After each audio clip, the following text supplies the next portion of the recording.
Hello students, मेरा नाम है सुखविंदर कुमार। आज हम 3 न्यूमेरिकल करेंगे जो परफेक्ट गैस लॉज के बेस्ड होंगे एंड जो हमने लास्ट एक इक्वेशन की थी Cp minus CV equal to R, एक न्यूमेरिकल उसके बेस्ड है। तो आइए स्टार्ट करते हैं। पहले मैं आपको फॉर्मूलाज बता देना चाहता हूँ जो स्टडी किए हैं। जो हमने करैक्टरिस्टिक गैस इक्वेशन बनाई थी वो थी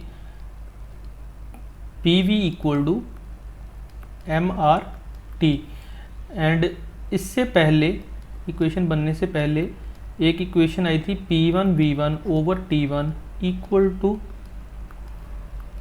P2V2 over T2।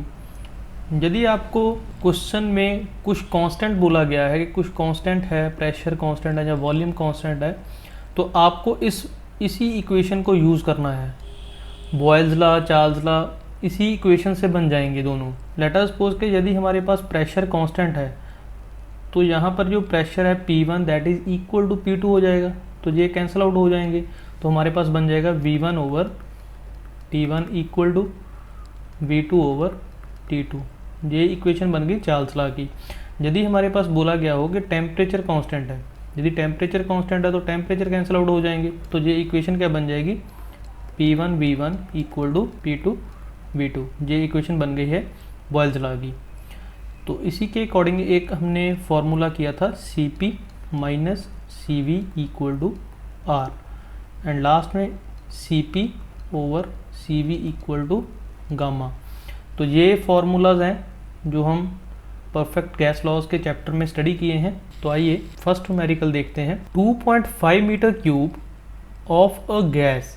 First of all यदि हमारे पास न्यूमेरिकल में मीटर क्यूब लिखा हुआ है, इसका मतलब क्या है कि ये यूनिट जो हैं ये है वॉल्यूम के। 2.5 मीटर क्यूब मतलब कि हमें वॉल्यूम गिवन है ऑफ अ गैस एट 8 बार। जो 8 बार है, बार यूनिट किसके होते हैं? प्रेशर के। ये हमें क्या गिवन है? Pressure. 8 bar absolute pressure expands at constant temperature to a volume of 10 metre cube. Find the final pressure of the gas. First numerical बिल्कुल सिंपल न्यूमेरिकल है, इसको सॉल्व करते हैं। First of all given V1 equal to 2.5 metre cube and हमें given है P1 that is 8 बार। इसी के साथ हमें बोला गया है कि टेम्परेचर क्या है? Constant. Temperature equal to constant, that means T1 equal to T2 and हमें गिवन है वॉल्यूम V2। यहाँ से एक्सपेंशन स्टार्ट हुई तो कहाँ तक गई? 10 मीटर क्यूब तक। इस पॉइंट पर हमें क्या निकालना है? P2, प्रेशर फाइंड आउट करना है। इसका यदि हम ग्राफ ड्रॉ करें PV तो कुछ ऐसा होगा। इस पॉइंट में हमें कंडीशन गिवन है P1, आप देख सकते हैं 8 बार। जो ये प्रेशर है ये है 8 बार का एंड इसके कॉरस्पॉन्डिंग जो वॉल्यूम गिवन है दैट इज़ 2.5 एंड एक्सपेंशन के बाद आप देख सकते हैं कि वॉल्यूम इंक्रीज़ करता है। तो एक्सपेंशन के बाद क्या हो गया? 10 मीटर क्यूब। इसमें यदि हम ये फार्मूला लगाएंगे तो इससे कौन सी इक्वेशन बनेगी? P1V1 equal to P2V2। तो डायरेक्ट लिखते हैं P1V1 इक्वल टू P2V2। क्योंकि हमारे पास टेम्परेचर कांस्टेंट है तो T1 T2 कैंसिल आउट हो जाएंगे, तो हमारे पास बन जाएगा P1V1 इक्वल टू P2V2। तो इसमें हम फाइंड आउट क्या करना है हमें? P2 इक्वल टू क्या हो जाएगा? P1V1, इसके नीचे क्या आ जाएगा? V2। यदि आप यहाँ पर प्रेशर को चेंज करते हैं न्यूटन पर मीटर स्क्वायर में तो आपका जो आंसर आएगा वो न्यूटन पर मीटर स्क्वायर में आएगा। यदि आप बार में लिखते हैं तो यहाँ पर जो प्रेशर है वो बार में निकलेगा, तो हम बार में ही रहने देते हैं यहाँ पर। तो वैल्यू पुट करते हैं 8 इंटू V1 है हमारे पास 2.5 ओवर क्या आएगा? 10। तो इसको हम कैंसिल आउट करेंगे 4 एंड 2, तो हमारे पास आ गया आंसर 2 बार। तो इसके आगे नेक्स्ट न्यूमेरिकल देखते हैं। नेक्स्ट न्यूमेरिकल क्या है? The state of a quantity of a gas enclosed in a gas engine cylinder. The state of a quantity of a gas enclosed in a gas engine cylinder at the beginning of compression। यहाँ पर compression हो रही है। Volume हमें starting से volume given है, तो हम साथ में लिखते हैं हमें गिवन क्या है। वॉल्यूम गिवन है V1 that is equal to 0.05 metre cube and temperature given है इसी पॉइंट पर T1 equal to 80 degree Celsius and pressure given है 0.98 बार। What will be the temperature after the volume is reduced? Volume is reduced कहाँ तक? 0.014 metre cube. हमें temperature find out करने को बोला गया है एंड यहाँ पर P1 आएगा एंड P2 प्रेशर क्या है? 7.35 बार। इस न्यूमेरिकल में पहले हमें डिग्री सेल्सियस को कन्वर्ट करना होगा डिग्री केल्विन में, क्योंकि हम थर्मोडायनेमिक्स में न्यूमेरिकल में डिग्री सेल्सियस को केल्विन में कन्वर्ट करके न्यूमेरिकल करते हैं। तो ये क्या हो जाएगा? 80 प्लस 273, 80 प्लस 273। तो फॉर्मूला हमारे पास कौन सा लगेगा?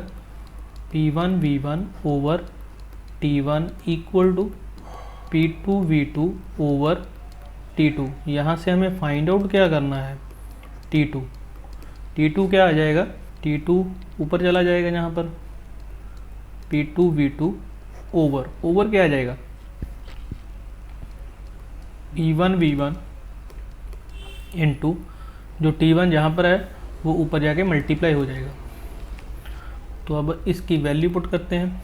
प्रेशर P2 की वैल्यू 7.35 इंटू हमारे पास V2 की वैल्यू है 0.014 ओवर P1 की वैल्यू है 0.98 इंटू 0.05 V1 की वैल्यू आ गई एंड इसको सम अप करेंगे टेम्परेचर को, तो ये क्या आ जाएगा? 353। यदि आप इसको कैलकुलेट करेंगे तो ये आएगा हमारे पास 741.3 केल्विन। तो ये हमारा डिग्री केल्विन में आया है आंसर। तो इसको हमें डिग्री सेल्सियस में कन्वर्ट करना है, क्योंकि हमें गिवन टेम्परेचर किस में है? डिग्री सेल्सियस में। तो वो कैसे करेंगे? T2 इक्वल टू 741.3 माइनस 273, इसको माइनस कर देंगे तो ये आ जाएगा 468.3 डिग्री सेल्सियस। तो ये आंसर हो जाएगा हमारा सेकंड का। तो आइए नेक्स्ट न्यूमेरिकल देखते हैं, last numerical. The density of hydrogen gas is 0.1 kg per metre cube at normal temperature and pressure. What will be the value of characteristic gas constant R and both the specific heats if the value of gamma equal to 1.4। तो हमारे पास है numerical, यहाँ पर हमें density given है that is equal to 0.1 kg per metre cube and temperature normal हम लिखते हैं 273 डिग्री केल्विन एंड जो प्रेशर की वैल्यू है नॉर्मल वो होती है 1.01325 into 10⁵ newton per metre square. यदि आपको NTP गिवन है तो आपको ये वैल्यू लेनी है एंड इसके बाद हमें गिवन है गामा की वैल्यू है 1.4। तो आइए देखते हैं कैसे निकालना है इसको। फर्स्ट ऑफ ऑल जो हमारे पास मास नहीं गिवन है, क्योंकि हमारे पास इक्वेशन होती है, इक्वेशन हमारे पास क्या है? PV equal to MRT। यहाँ से हम P कंसिडर कर लेंगे, वॉल्यूम हम निकालेंगे यहाँ से, जो डेंसिटी गिवन है। M हमें गिवन नहीं है, R हमें फाइंड आउट करना है एंड T गिवन है। First of all let mass equal to x kg, हम मास मान लेते हैं x kg है। डेंसिटी का फॉर्मूला क्या होता है, मास ओवर वॉल्यूम, x ओवर क्या हो जाएगा v। तो यहाँ से हमारा v क्या आ जाएगा, x over density, and that is equal to x over 0.1 metre cube. तो ये आ जाएगा वॉल्यूम। तो अब हम इस फॉर्मूला में पुट करेंगे वैल्यूज़। प्रेशर की वैल्यू है 1.03125 इंटू 10⁵ इंटू वॉल्यूम की वैल्यू है x over 0.1 equal to mass की वैल्यू x हो जाएगी यहाँ से, इंटू r की वैल्यू हमें फाइंड आउट करनी है, इंटू t की वैल्यू क्या है 273। तो यहाँ से r की वैल्यू हम फाइंड आउट करेंगे। यदि हम इसको कैलकुलेट करें तो ये आएगी 3711.54 जूल पर kg केल्विन। तो ये वैल्यू आएगी r की। यदि हम इसको कन्वर्ट करें किलो जूल में तो ये हो जाएगी 3.71154 किलो जूल पर kg केल्विन। तो हमने r की वैल्यू फाइंड आउट कर ली है। अभी हमें फाइंड आउट करनी है Cp एंड Cv, क्योंकि बोला गया है both specific heats find out करनी है। तो हमारे पास जो इक्वेशन है वो कौन सी है, Cp minus Cv equal to R। इस इक्वेशन में हमें केवल R की वैल्यू मालूम है जो हमने अभी फाइंड आउट की। Cp एंड Cv की हमें फाइंड आउट करना है, बट हमें गामा की वैल्यू गिवन है। मैंने लास्ट वीडियो में बताया था Cp ओवर Cv क्या होता है हमारे पास, गामा। यहाँ से हम Cp की वैल्यू क्या ले सकते हैं, गामा इंटू Cv। तो हम पुट करेंगे यहाँ से gamma into Cv minus Cv equal to R, and यहाँ से Cv कॉमन आ जाएगा, gamma minus 1 equal to R। तो यहाँ से हम Cv की वैल्यू क्या फाइंड आउट कर सकते हैं, Cv equal to R over gamma minus 1। अब हमारे पास R की वैल्यू भी है, गामा की वैल्यू भी है, तो हम इसकी वैल्यू पुट करेंगे एंड Cv की वैल्यू फाइंड आउट करेंगे। Cv इक्वल टू R की वैल्यू हमारे पास है 3.71154 ओवर गामा हमारे पास है 1.4 माइनस 1। इसको कैलकुलेट करेंगे तो Cv हमारे पास आएगा 9.279 हमारे पास Cv आएगा, एंड हम Cp की वैल्यू फाइंड आउट कर लेंगे। Cp है हमारे पास गामा इंटू Cv, तो ये हो जाएगा 1.4 इंटू 9.279। तो इसको जब हम कैलकुलेट करेंगे तो अप्रॉक्सीमेट 12.9 वैल्यू आएगी। आई होप स्टूडेंट्स आपको समझ आया होगा। Okay students, thank you for watching.